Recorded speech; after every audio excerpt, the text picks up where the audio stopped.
The most recent episode of Georgie and Mandy's first marriage explored the highs and lows of a family Thanksgiving. The show also featured a reunion of the Mallister and Cooper families following the death of George Sr. in the wake of this tragic loss. At the conclusion of Young Sheldon, this new spin-off ventures into the realm of contemplating the first Christmas without a family member. The episode had its share of funny moments, but it also had its share of heartfelt ones. Mary. George has a complex position to play. On one hand, he tries to be there for his family much like his dad, but on the other hand, he is still grieving the loss of his father.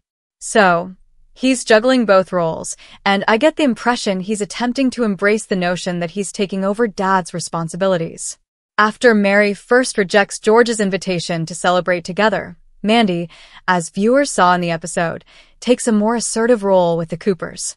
Holland observes that it's going to be Mandy who has to help guide George towards better ways to interact with his family. Despite his efforts to assert himself and inform his family that he is stepping into George's shoes, no one else views him in that light.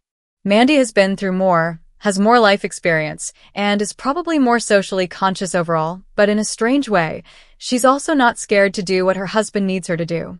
Holland explains, in order to provide Georgie with a Thanksgiving he needs, Mandy is prepared to do everything. Mandy convinces Meemaw and Dale to come along, and Missy, George's younger sister, agrees to let her watch as she gets a tattoo. However, Mary is the most difficult to market to. Audrey and Jim are hosting the McAllisters, and Mary eventually shows up at their place. Even though breaking in seems like the hardest part, Mary is scared to stay because of the relationship between Jim and Audrey. Things become heated for everyone when Audrey starts arguing with Jim over how many drinks he had, but it's particularly distressing for Mary, who longs for the days when she could have such an argument with George. That was the thought going into the graveyard scene. It seemed more interesting to us that there was this unexpected side to grief. People grieve in different ways, and everyone misses the good times. But what's important to take away from Mary's reaction is to realize that you also miss the bad times. Holland points out, it was fun to have those arguments, but now you miss them. You long for the days of being irritated by them. I thought that was a lot more intriguing and a genuine aspect of loss that maybe isn't talked about enough. George, perplexed by Mary's abrupt departure, investigates further and discovers that his mother was unable to manage the figurative tension that had been building up between Audrey and Jim during their argument. Those difficult moments are equally significant as the joyful ones when it comes to the person you long for, Holland explains. Mary, Georgie, and Missy gather for a pie picnic-style gathering at the grave of George Sr. towards the end of the episode.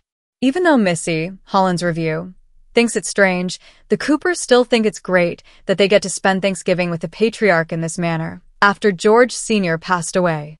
Holland brought attention to the fact that Bearer and even Ian Armitage, who plays the anonymous role in Young Sheldon, have been seen visiting the tapings of episodes of Georgie and Mandy's first marriage ever since filming began. Everyone's been on set even for episodes they weren't in, like Matt Hobby, Holland gushes. It's actually really sweet. Hobby, who portrayed Pastor Jeff on Young Sheldon, is set to appear in an upcoming episode, but before that, he paid a visit. As Holland suggests, the cast and crew of Young Sheldon, which previously only had one camera, felt that pressure as they transitioned to the multi-camera format for this episode. Mary gives Sheldon more attention and accommodations than her other two children, as shown in both Young Sheldon and The Big Bang Theory. Mary probably would have cooked supper regardless of her feelings if Sheldon had been returning home for the holidays. An appearance by Sheldon would be out of place, given that the main focus of the episode was Mary's sadness over George's death and her reluctance to celebrate Thanksgiving as a result. I think it was a good choice, mostly because it gave us a better look at life in the Cooper house when Georgie, Sheldon, and George aren't there. When Missy insisted on going to Thanksgiving only if Mandy took her tattooing, it was more proof that her defiant nature merits her own spin-off. It was all in good fun, but I can already see Mandy paying the price for keeping her word in an upcoming episode.